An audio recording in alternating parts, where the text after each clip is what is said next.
Magandang umaga, ngayon po ay araw ng Linggo, March 31, 2024. Narito po muli ang update sa lagay ng panahon.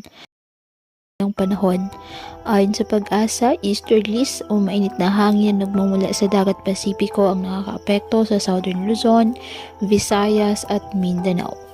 Wala namang bagyo o low pressure area na namamataan sa loob at labas ng ating par na maaaring makaapekto sa lagay ng panahon. Wala ring gale warning na nakataas sa anumang baybayin ng karagatan kung kaya malaya pa rin makapamalaot ang ating mga kababayang mangingisda at may maliliit na sasakyang pandagat.